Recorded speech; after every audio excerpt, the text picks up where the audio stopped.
Welcome to the Consummate Athlete Podcast, where we explore what it means to be a well-rounded, happy, goal-crushing athlete. Every week, myself, sports journalist Molly Herford, and cycling coach and kinesiologist Peter Glassford interview experts and chat through all of your training questions. We're excited to have you along for the ride. Hello. Welcome back to the Consummate Athlete Podcast. Again, remote from Colorado edition. If you're watching on YouTube, you can see our gorgeous backdrop of bear paintings and... Well, they're half the bear paintings. We really didn't frame that very well, but we're here. We're here, and you're on your second day of recovery, not from your race. Some people were confused because the Leadville bike happened just 2 days ago, but you are sort of coming into your peak week or taper week, so you've done a bunch of big training, and then now you're in the wait and stress out phase. Wait for and panic, and I'll tell you, my stomach has already been in like pre-race knots. I spent yesterday sort of like going through, really, we took a big piece of poster board and like poster boarded out the entire race and where the aid stations are and what'll be at each aid station and, you know, what you need on hand. And man, there is a lot of stuff involved in a 100-miler. For those that don't know, Molly's running the Leadville 100 run, and that is coming up in, I don't know, I'm trying to think in time. 5 or 6 days. So when this goes out on Tuesday, it'll be the Saturday following that. Yeah. It's the 17th of August in 2024. Very soon. So we're getting ready for that. And yeah, it is. It's a lot of, we were talking about whether it's actually more stuff than somehow with a bike ride, a 100-mile bike ride, there's less often than these things. So I thought about this, and I think I've realized, I think the thing is, when I did my first 100-miler a couple of years ago, you were there as crew, which was great, but you weren't pacing. Mm-hmm. So we had a friend pacing who had all of the stuff as well. But this time we're trying to figure out like, oh, we need headlamps and like packs and stuff for both of us for, what could very easily be 10 hours because you're pacing me. So you need stuff for that long as well. I might be running for 10 hours. Yeah. Yes. Well, so you're going to be up in the 20 to 24 if things go well.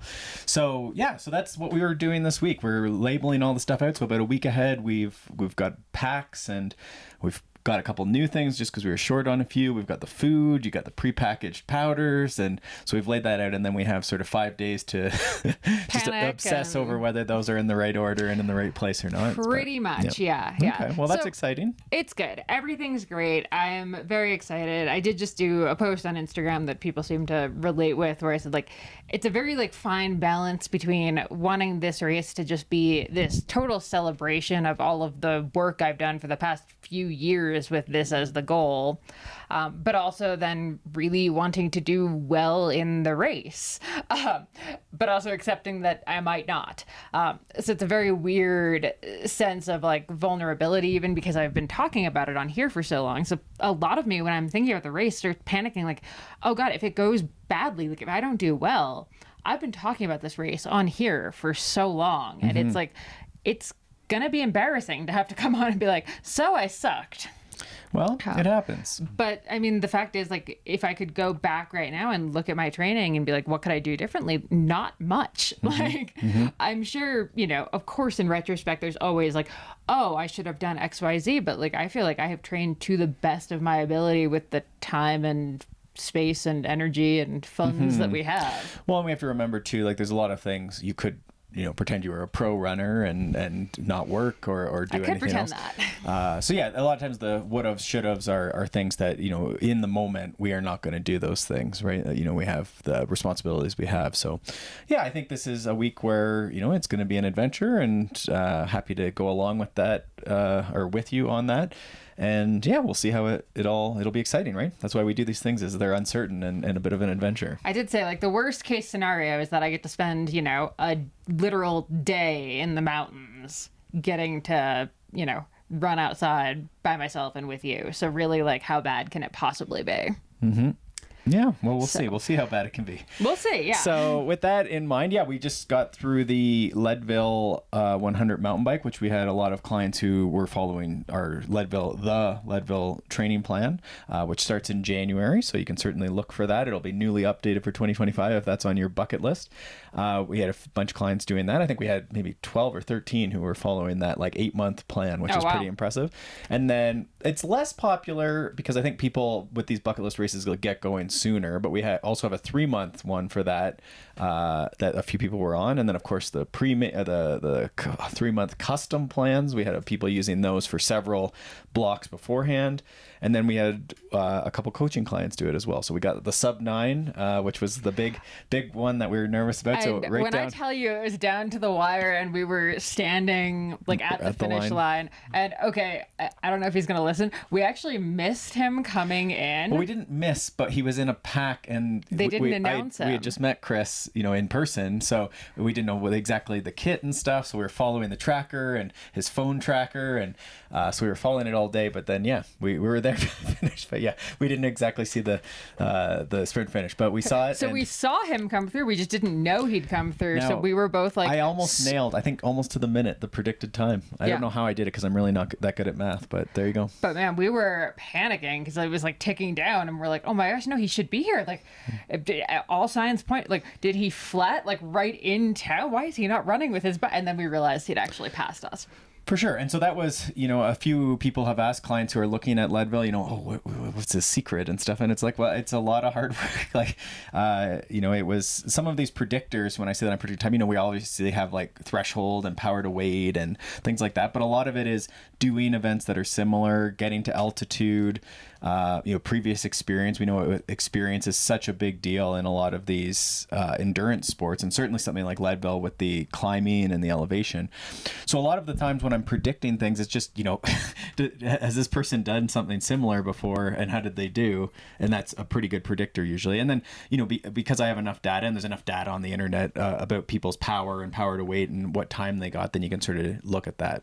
But that said, there's so many stories as I go through. I was just saying to you this morning, there's so many stories, and I don't even get to see a lot of them because a lot of these are just people who have bought plans and go on their way and solve it however they want. But you see the DNFs, and then you're sort of like, oh yeah. So we talked to a few people that we know from home, and it's just great. And I think they were sitting there having cake and laughing about the day, and there was some tears and then there's some laughter. And for some of them, it's motivation for next year, and for others, it's what an adventure, and I'm going to go do something else now. And either of those choices are great, right? But I think important to know that while you might see the Keegan Swenson's rolling across the line and victory again, a lot of the stories of the day do have adversity and sadness and tears and ups and downs. And so that's, I think, what makes these things so special, right? Like, what an emotional roller coaster. Just watching it yesterday.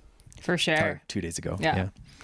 It's very funny right now. You can't see it in the video or like hear it, but DW has pulled the dog bed across the entire length of the double wide that we're staying in. Yes. And I don't really know where he's going with it. I'm not sure what's going on. But like he is doing a workout. Like, let us be clear. This is like he's cross-fitting this sled pulling, which I think leads neatly into today's topic, the question we didn't get to last week. Okay. Yeah, this is a popular one. It's a great question. I think one that if you haven't asked it before, you have asked it, at least in your head, is you maybe have a program, a training plan you're following, and you have to, decide if you should not do the plan, skip the workout, modify the workout, go easier, go harder. How do you determine what the right modifications are as an athlete, right? And someone who maybe doesn't know a lot about training even, right? So a lot of athletes focus on just going out and training. So how do you, do it without it being, the question here that we had asked is sort of, you don't want to be soft, are you, just being, it was a hard day at work and you're really mentally tired. Like, how do you know if you're being like a baby, or I'm trying to think of words that people use that aren't super offensive.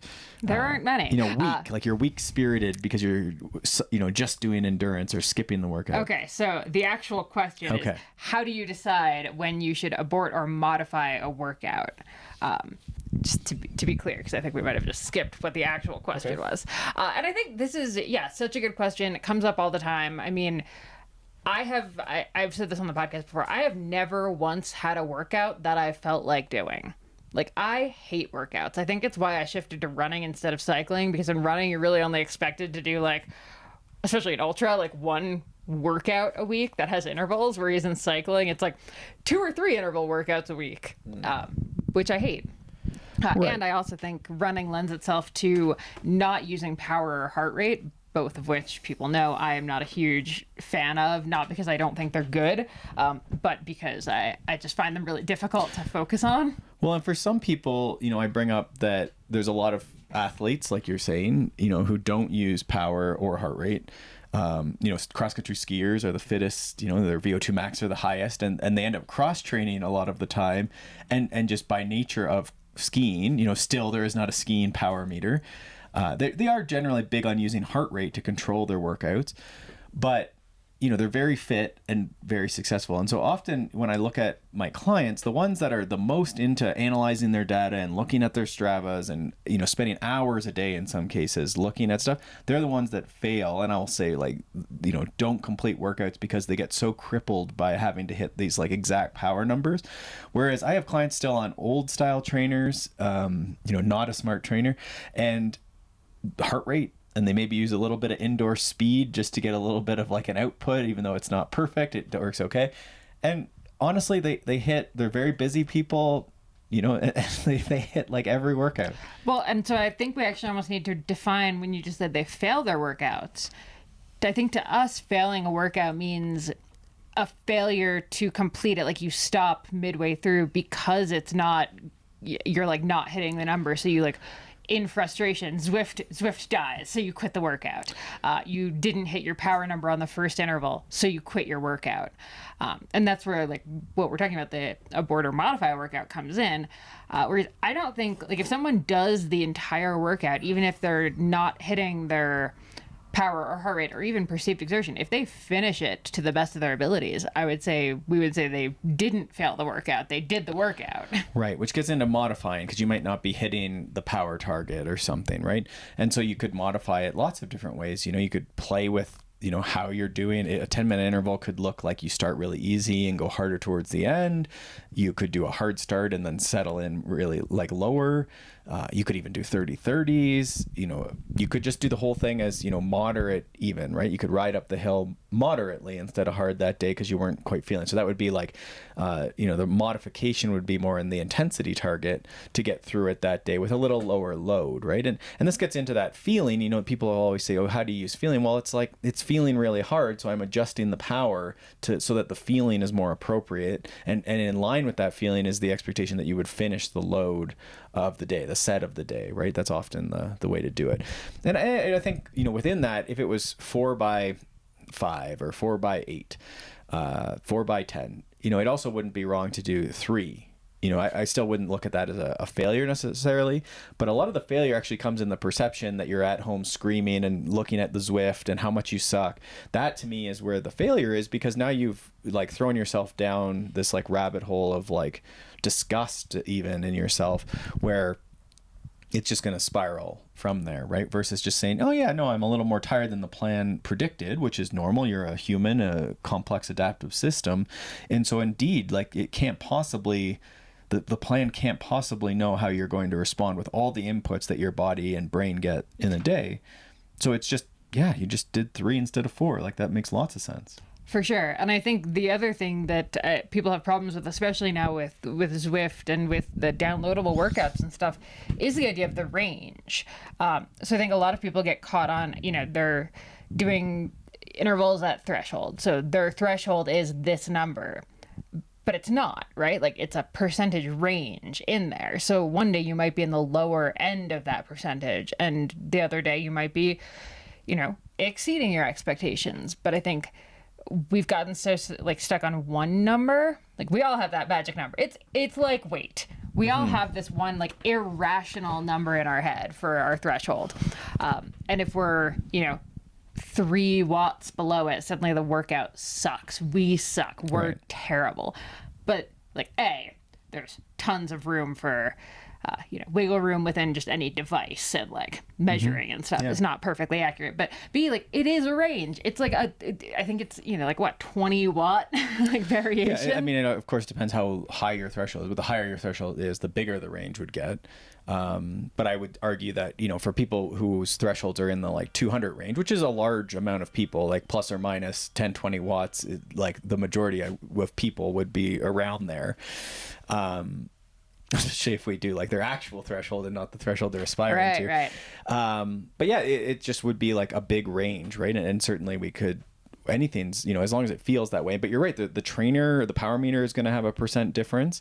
You and your body is going to have a percent difference based on how much fatigue, the fuel, the time of day. And then certainly, there's so many variables with the temperature people have indoors for trainers, if we're talking indoors, but the temperature outdoors certainly flies, wildly one way or the other. So when it's, 30, 40 degrees Celsius, up in the 80s, 90s, 100s, you're just not going to perform. So if you're a 200 watt every day, all the time person, like that's going to look like 185 if it's super hot or you're tired or you're at altitude or late in the day. Like there's many reasons that would be on the lower end. And so what you were getting at is in Zwift, and a lot of workout software will pick a target because it's easier to express a single number, which is often the average of a zone or a range.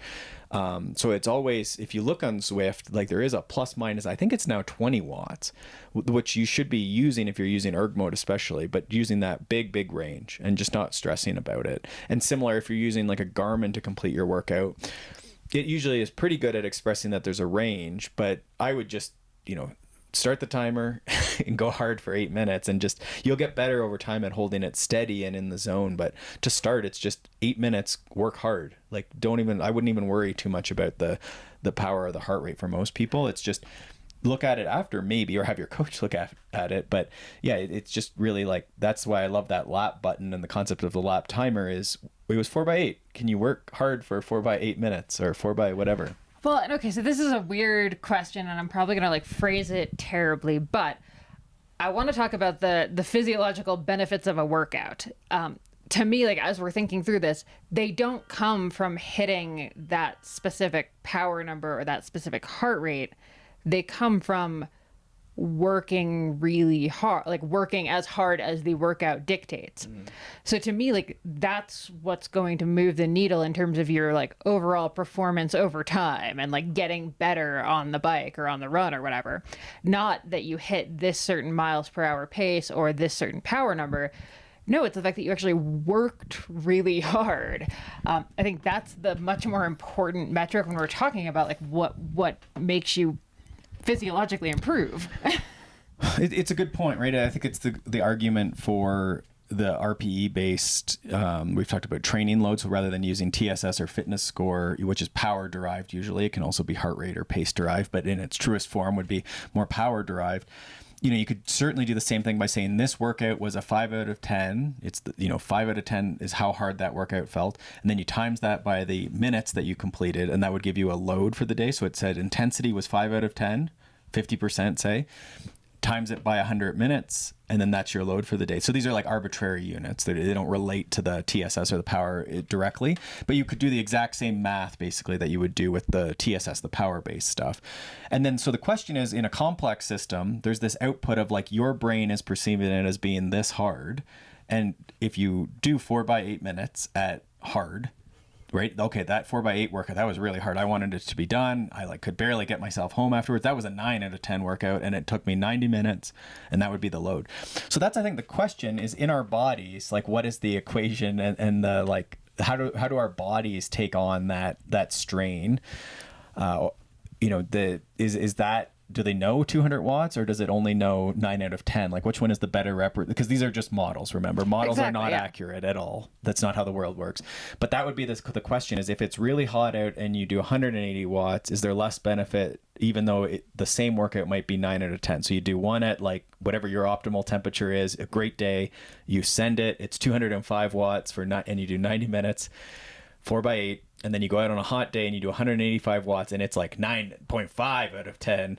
Which one would your body take on as like, maybe they were equally beneficial, I don't know, or differently beneficial because of the heat, who knows? But that's the question, is like your body really doesn't know, right? If your power meter's reading off, like your body doesn't care, right? So it is which one is like the better model or better thing to use. And I do think that like they're all helpful, but it is that like feeling is very, very useful, where it's like, can you move forward, and complete the workout, is I think a good thing to just reflect on. Like if you didn't have your power meter and you were just these joyous people I describe who don't have power meters and just go out and do their training every day, would you complete the workout? And I think getting to the question, today, that is like a great way to start is if you get warmed up and you just like don't look at the power and you just press the lap button and you go and do whatever the intervals were, like, can you go up the hill?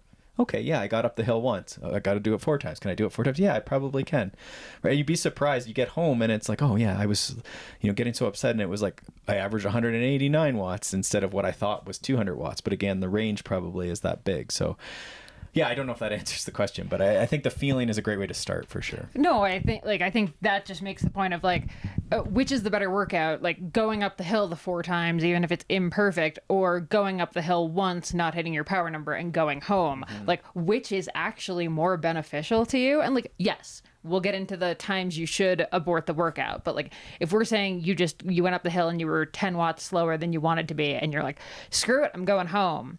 Like, clearly that is less beneficial than if you're like, okay, well, not hitting the power number, but I can still keep going up this hill. For a lot of people. Yeah. And I think the other framework then that you'd look at, so there's sort of the cover it over. How do I feel if I just like go up the hill? Can I get up the hill? And for some people, as the thresholds get lower, right? Like it may be a no, I can't get up this hill. The cadence is getting so low. And so, that might be well, try it on flat and see how it feels. Can you press lap and go hard for 8 minutes on the flat and feel a little more like tailwind at your back? And oh, wow, the perception is better there and I feel faster. Okay, good. Maybe that's a way to modify it. But I do think you're right that rather than thinking of today as the race and the big test and the big assessment, like, can we put in 4 times practicing going up and down this hill? And will that make us better in the future, right? And that's ultimately the question in training is not, are we winning our training today? It's is this a day that if I push through, is there a good chance that on race day, this is going to be more beneficial? Is my one time up and then being super pissed off and not riding for 90 minutes today, if I only ride for 40 minutes today, is that better when we get 2 weeks, 4 weeks, 6 weeks down the road and you're at the race? Would it have been better to persist in the workout? And I think you're right that a lot of the times it's probably better to just follow the plan. And I know that we sort of covered this question at our last AMA with our coaching clients, was sort of this like, general rules for modifying the workout. And that was, we sort of said that like the Frank Overton followed the effing plan, the FTFP, was a great rule of thumb most of the times. Like when in doubt, FTFP. Right? It's sort of like FTP, but FTFP, follow the plan. Freaking plan. Yeah.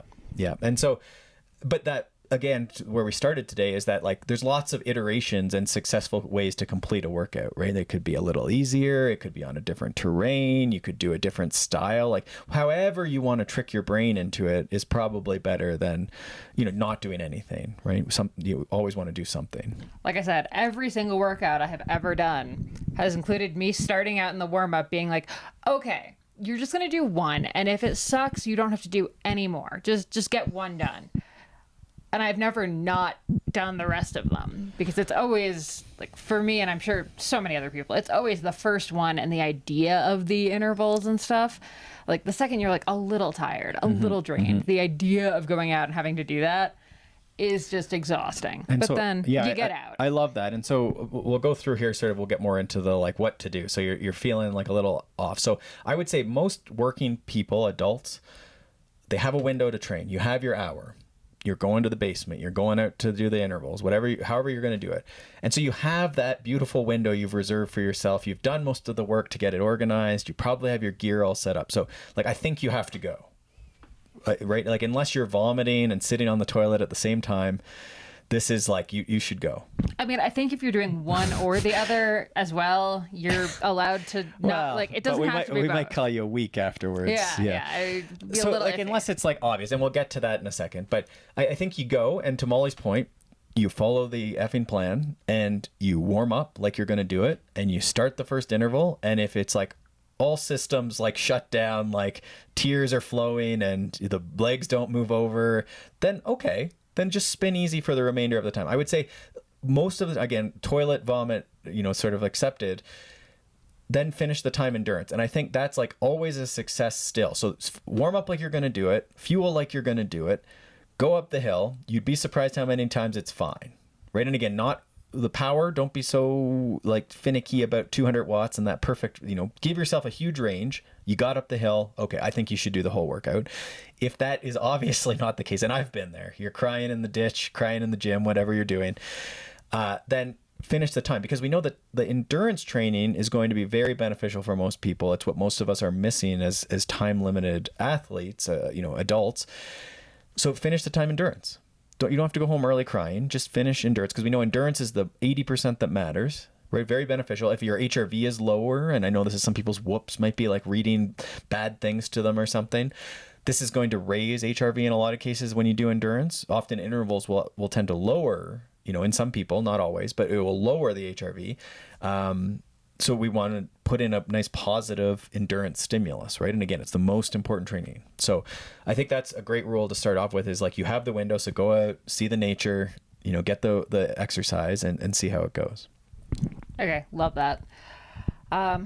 Okay, so we mentioned the vomiting and on the toilet. Are there any other things where you just absolutely okay, fine, stay home, don't go out, or go for a walk very close to home if it is a vomit or toilet situation? Sure, and that's sort of do something. Part of the reason we like cross training is that preservation of consistency. This is our 4 C's. We don't need to go through all the C's. But the idea that I have a saddle sore that's just getting worse every single day, and the training plan has 3 hours with intervals in. Yeah, it's getting worse every day. So now we have multiple days that we've got evidence from. This is where we start stacking days that aren't as good. A lot of times in the subjective surveys, there's the whoop HRV world, and then there's subjective data. So how was yesterday's workout? Are you motivated to train? How is your muscular soreness, which can't be tracked in a wearable? And there's a few other ones like that, right? Like fatigue, stress, that sort of stuff. That those measures are very predictive of your training status, and especially when we start stacking multiple days where it's yesterday's workout sucked. Right. And you can see why the importance of, when we're talking about day 1, doing the workout, because we don't know if it sucked. But if on day 2, you're I don't know if I should modify this, and yesterday sucked, now we have more information. So I think when we start stacking multiple days or multiple, we called this, in the client call we did, I called this 2-factor authentication, where it's you don't get into your phone. So you don't get to get into your phone or get into your account. You don't get to modify the workout until you have 2-factor authentication, right? So if it's...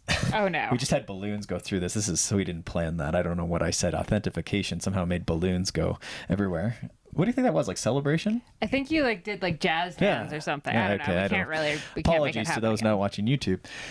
So 2-factor authentication. So you had a bad sleep.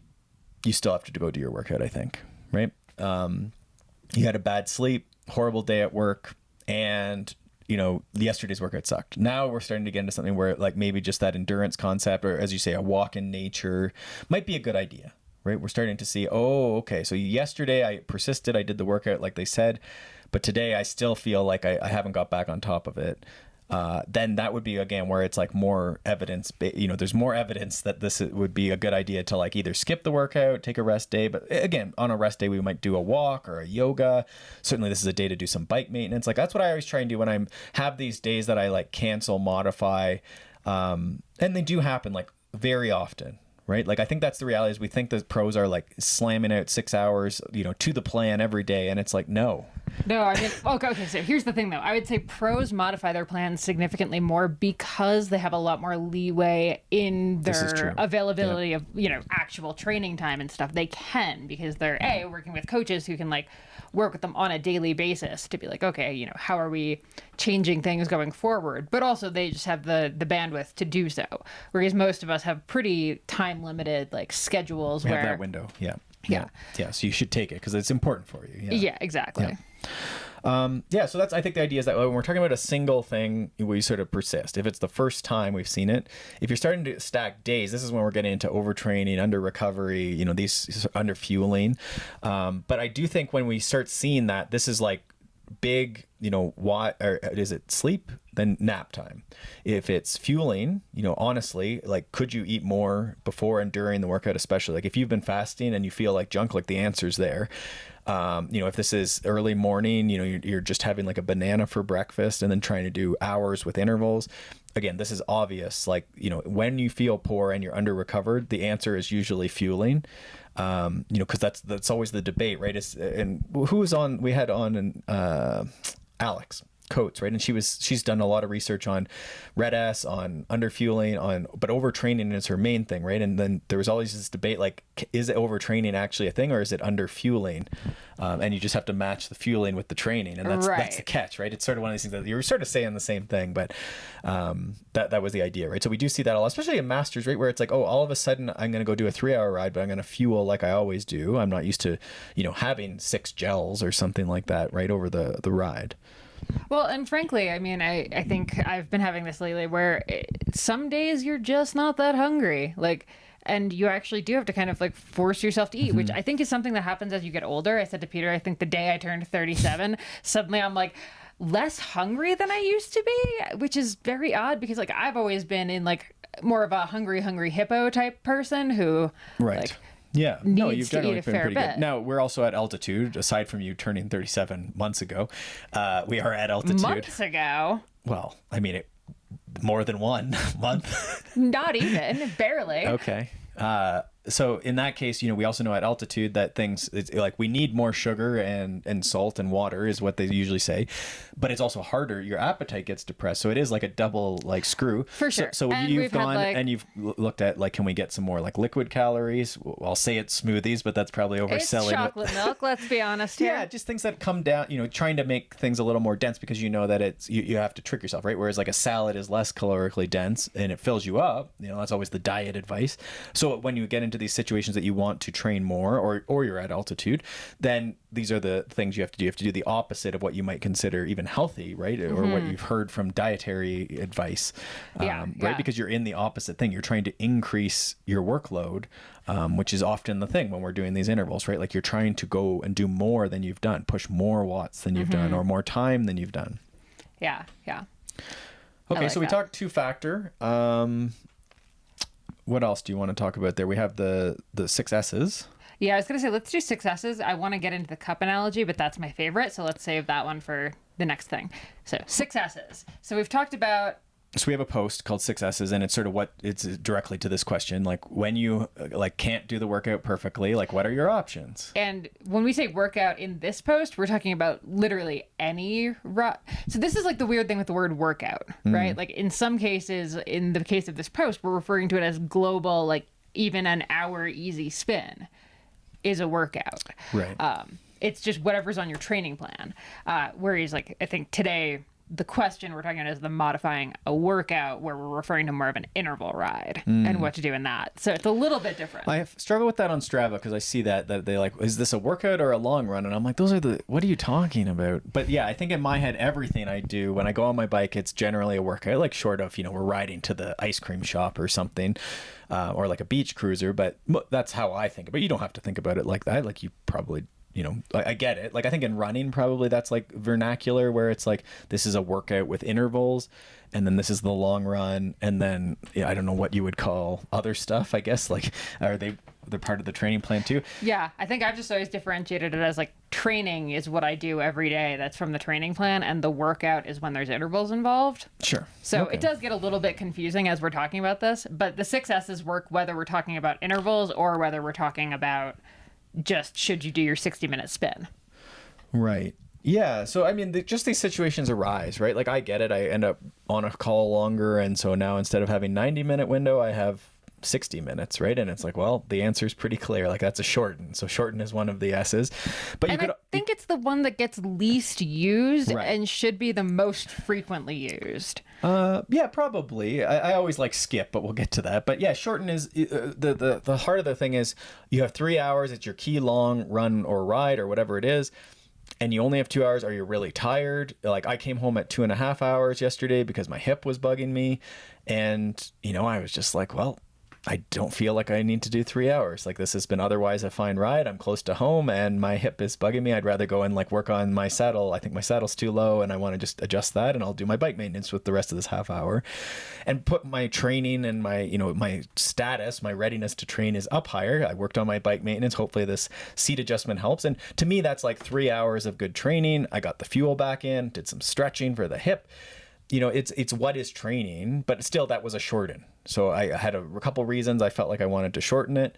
And so that's what I did. But I didn't like just not go out or like, you know, at half an hour when I also felt tired and, whatever. I didn't go home at half an hour, but that's always an option, right? And you see it a lot where it's like, it can't be 3 hours, so I'm doing 0. It can't be 90 minutes, so I'm doing 0. And this comes back to my physiological point where like your body doesn't really care that your schedule was funky and like caused you to not do it. Like 90 minutes is always going to be better than 0 minutes, or almost always. I think so. Yeah, I think, and then again, we want to look at, the joy of riding. And sometimes I'll just go and ride around. Used to call them track pant rides. I don't really ride in my track pants as much anymore, but just in street clothes, I'll go and practice wheelies or something around town. Or sometimes I'll be like, I'm just going to go ride my cross bike around town and just do a cyclocross ride. And I'll just, do some dismounts, and, there's no care for the heart rate or anything like that, but I'll get the hour in, even though I probably had, I'm always ambitious with my training, but, I probably had 3 hours in the afternoon or something that I somehow thought I was going to do. And then that's what I'll do, right? And it'll be super fun. And sure, there's a little bit of skill benefit there, but mostly it's just like ripping around town and parks and things like that, right? And so it's finding that, for some of my clients, they love the indoor trainer, and it's, 30 minutes is good too, and it's that like getting that mindset that like 20 and 30 minutes is a great amount of movement. It's what quote unquote normal people would think of as like a great workout. A lot of us are in circles where, if it's not a 100-mile run, it's not a workout. What were you even doing out there? But we have to remember that like all these little, we call them unremarkable workouts sometimes, are what makes the training, right? It's all these little things that support the big jumbo things are those consistent, unremarkable workouts. You're not going to post a 30-minute trainer spin and be like, wow, look at my Strava. In the same way you wouldn't post an hour bike or something, right? In most cases, right? Unless it was like the hour record, I guess then you would post that probably. Mm-hmm. Yeah. Okay, so that's shorten. Okay. Are you gonna go? Do you want to just say all the S's? Yeah. I think that one can also count as something. Which, to your point about the joyous ride, it's just getting out and doing something, getting in those activity minutes. Sure. And so something. Do you want to read them all, or do you want me to go? Why don't we get them out there? So something, shorten. We have swap, skip, shift, and substitute. Yeah. So a lot of people really like emphasize the like shift and swap, I would say, are used a lot, and probably too much, because we know that the weekend is going to run in. So if you shift, like you say you had Tuesday, Wednesday, Thursday, often people will have training. Often Monday and Fridays are lighter or off. And so you'll see a lot of like Tuesday, Wednesday, Thursday shifts, so that now Thursday is on Friday. But a lot of times in a plan, Thursday would be like a moderate or have something on it, and then it's going to run into the weekend. So now you have 5 days in a row without any sort of rest or like, lighter day, depending on how your schedule goes. This isn't always true, but this is what often happens, right? Where you just run them all into, you've crammed them all. And in that case, you end up with 2 rest days in a row, which I'm always nervous about, right? You don't do it a lot. You're doing it this week. It feels amazing. I don't know why I ever run in the first place. Major like push last weekend, and then you're trying to get like those couple rest days out of the way. And then you're going to run, I think, most days into the race, or what are you doing this week? Tuesday, Wednesday I'll run. Thursday's off, and then Friday's really easy. Right. So you'll have to see that like 2 days out before a race, you'll take easier off. There's lots of iterations of race week, and race week's a little different, but just as an example, like you rarely would take 2 if you could avoid it. And there's lots of, I've seen this sometimes like some of my older clients, they prefer to take 2 days off in a row, and it's, they take a full weekend. There's that gentleman, the Norwegian guy who was setting all the records. I think part of the news story there with those double thresholds, I'm pretty sure is it the Jacob guy? I think he trained 5 days, the 5 days of the week, and then just ridiculously hard, and then would just take 2 weekend days. I love it. Something like that. And so you'll see, there's always stories of these like random things, but that's the idea, is you want to be careful with shifting. I do also feel like, so I'm loving this 2 rest days too much. I actually said to you when I woke up this morning, I was like, the problem with 2 rest days is I actually think it completely demotivates me, because I'm like, oh my God, this is amazing. I have so much time. I'm so relaxed. I'm so this is great. Why do I ever run at all? Right. And I'm sure I'd miss it after a few days, but definitely I do think there is like a danger almost to taking There is, and I want to be clear too that like sometimes when you put in a big push, like that's great to do it, to recover. I definitely need them, to be clear. Yeah, and then clearly you will take many days off running. Many days. Right? 2 weeks even. I am so jazzed. You may never return to running, knock on wood. So that's the idea. So you want to talk something, and I think this gets to, you still went for a walk yesterday. Not a 100-mile walk. Not a 10K. It was flat. We went down to the river with the dog and that was it. But, you did something. And so I think a lot of times with clients, even when you're busy, and things are, the movement is important. And I think even just keeping the routine of, I went for a 30-minute spin, did some errands. I'm so, got so much on, but I rode my bike for 30 minutes. You can record that. It's not nothing, right? That was the Starretts had the Never Do Nothing in their Built to Move book. And so it's sort of the flip version of saying that, always do something. But I think that's a great way. And so this might be cross training. Some people can run as well. So they might substitute a run for a bike. It can often be quicker. You can do it with less, while the kids are at soccer or something. Trainer rides would be a substitute. This, again, with the 30-minute spin, instead of the 3 hours with intervals, you had is still something. Right. Mm-hmm. And so I would do that. And it sort of softens that. I think a lot of times we would skip. So when life gets busy, you're not feeling up to it. A lot of times people will try and move the workout by shifting it or swapping it. Maybe tomorrow is a easier ride and they swap it with the intervals. And that can work sometimes. But a lot of times I prefer to skip the workout. We've spoke about this before where I think then you get a bit of FOMO. And we get a chance to get back on top of it, recovered. And then by the time you get to, say, Saturday, that then you can hit that workout and do really well with it. Because you have a little bit of FOMO. You missed out, the fear of missing out. And then you've also hopefully fueled, slept, improved your bike maintenance, whatever was keeping you from doing the workout on the Tuesday or the Wednesday, that then you can go and hit that. And I think you see that a lot of times where rather than trying to make up the workout, just follow the effing plan, right? Like I think that's the idea. Like when in doubt, you can skip it, but then get back on the plan. Don't try and modify more of the plan. Just leave that one day as like a bit of a miss. Well, I was a chronic modifier back, when you first met me, for sure. And granted, that was because training for triathlon is a nightmare and very difficult to do. Right. But point being, modifying it just tends to end up with everything jammed onto 1 or 2 days. And it just, when someone makes a training plan, they're not making it as a bingo card. They're making it because this day makes sense for this day makes sense for this day makes sense for this. Otherwise, they would just hand you a list of 30 workouts and be like, do these in a month.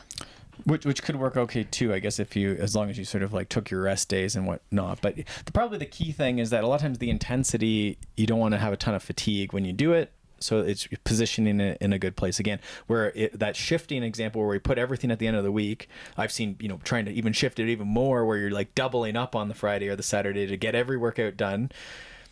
It's just not quite the same workout is the dilemma, right? And you get into under fueling issues, you get into, again, overtraining issues.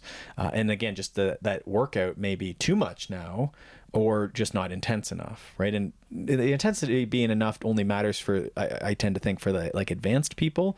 But, if you're an advanced person and you're not hitting hard enough, then you're not going to get the stimulus that you need. Your body's already at a level where it needs a pretty particular stimulus. So that is where we need to be a little more particular about making sure that we're hitting those targets. But again, that's more of an advanced concept. Mm-hmm. Okay, well, I think that kind of covers all of the 6 S's. Do you think we should end on the cup analogy? Bringing back Greg Lehman here? Sure. And so this is Greg Lehman's cup analogy and sort of this idea that we have a cup, and you could call it the pain cup or just your stress cup, your tolerance. I think it's working really well that you can hear DW just housing water out of his cup right now. After just abusing this pillow. And so the idea is that we can take so much stress, which is the water in our cups. We all sort of are a different size cup. Some of us can handle a ton of different stressors, and stressor not in even a bad sense of the word. It could be all senses of the word stressor, right? But just there's only so many hours in the day. We can only take so much, right? So if you're doing a startup and having a baby, and what else could we be doing? I don't know. Why are those the 2 only things you can think of? I don't know. Those are big life events, right? And so we have these identities in our life. And so this is the thing where, when you're an 18-year-old and, everything gets paid for and you can travel the world and you have all day, you can probably just slam out intervals every day. You're super young and you have not a lot of cares. But then if suddenly it was like, oh, your parents kicked you out of the house and they're not going to pay for anything, like I would think your time to train and your tolerance for stress just decreased, right? And so that's the idea. And then as we get older, you know, I've talked about this before, where I'm not sure how much of it is getting older as much as there's just a lot more stuff. Right. Right. You got mortgages, maybe kids, maybe grandkids, parents, you know, and again, this isn't just, if you don't like the word stress, think about it as time. You know, the cup is the day, and you know, the hours in the day, and then you keep putting things in. At some point the cup overflows. And so with the pain analogy, that's where you might start having pain. You know, and so with the workout analogy, I guess that's where we were going with this, is that like there's only so much. Is that how you were envisioning this this analogy to go? You can really only take so much, right? Like your kids kept you up all night. You have a huge report due at work. Your boss is on your back and you're called in for a meeting in the afternoon. You had a fight with your spouse in the morning. Your dog bit the mailman. You forgot your lunch. Sure. And so I think this is that 2 or 3 factor authentication that I was talking about sort of speaks to this, right? It's sort of saying, is the cup getting towards too full, where we might choose to do endurance today rather than doing our intervals?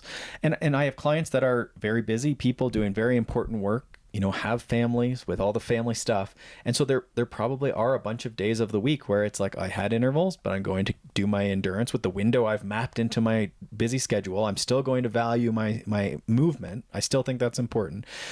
But maybe today isn't the day for the VO2 intervals, like, you know, pushing 9 out of 10. I'm going to keep it 2, 3 out of 10 for how intense the workout is, because that cup is becoming very full. And we don't want to think about it in a bad way, because most of these people really enjoy, you know, a lot of the people I work with are people doing great work. They're at the prime of their career. You know, their kids are very important to them. And so these are our roles that we value. These are goals that we value. And so we want to say, oh, this is just, these goals had to be attended to today. And maybe we can like schedule some time Saturday to work on the bike goal or the running goal. But today, that's what I have time for, right? I don't have the energy to push this. And the analogy with the cup, just to tie that around, is that were you to do the intervals and persist, I'm sure you can. You know, we're all type A's, you know, you can just send it. It's not that you can't. It's this like, just sometimes you lose that battle, and that is where you might, you know, not to be scary, but like illness, injury, these sort of things, that knee pain, back pain may sort of pop up when you're also sitting in meetings all day. You know, maybe not eating the best, you know, maybe stressed about the kids' graduation, you know, whatever is coming out. That would be the theory with the cup analogy, is that if it's just boiling over, right? Whereas if we went out and did an endurance workout in nature, listened to some fun music, you would come back from that workout, and the idea would be that maybe that cup actually was drained a little bit, right? It was almost a rejuvenating workout. We know that 80% that matters is the endurance, so it's still beneficial for your bike goals. But that's sort of where, when I come back from a good hard VO2, you know, hill interval set, I'm not great the rest of the day. I try and put all my stuff in the morning. I do a lot of my work before that a lot of times, because afterwards, if I do a good job on that workout, there's just not a lot of room in the cup. Right. Yeah. You know, if I came home and you were like, you know, the house is being foreclosed and there's leaks everywhere, it would be a bad day. I don't know how I would handle that, right? Well, you wouldn't really have to worry about the leaks, I guess. No, knock on wood. Jeez. Why would I not have to worry? Oh, because it's being foreclosed. Yeah. It's not our house. Not That's your right. problem. Oh, there you go. One problem solved the other. Back out for more hill intervals, I guess. Okay. So that's that. So hopefully that helps. You know, this idea that it's very natural to modify the workout. I think most of us can go out and with a little bit of mental fatigue, it's okay to do the workout, you know, warm up and see how it goes. If not, endurance is a great option always. Love it. Cool. All right. With that, hit us up with more questions over at consummateathlete.com or at consummateathlete on Instagram. We are always looking for more. We've had a lot of really good ones lately, and we are heading into fall. Dare I say it? Cross is coming. So I'm sure someone's going to hit us with the running question. Please do. Love talking about that. Yeah, with that, we will see you on the other side of Hope Pass. That's right. So watch Molly's Instagram, I guess, or... We haven't really decided how we're going to broadcast this thing, have we? We're not broadcasting anything. I'm going to live tweet the whole thing. You're going to be pretty busy. I don't even tweet. So. Yeah, you don't tweet, and you're going to be busy. At any rate, we will see you on the other side of that. Thanks, as always, for tuning in, and have a great week of training. Thanks so much for tuning in to the Consummate Athlete podcast. If you want to hear more training, racing, and endurance sport advice, make sure you subscribe to the podcast and leave us a rating and review. You can also subscribe to our newsletter at consummateathlete.com for a weekly dose of inspiration and advice straight to your inbox.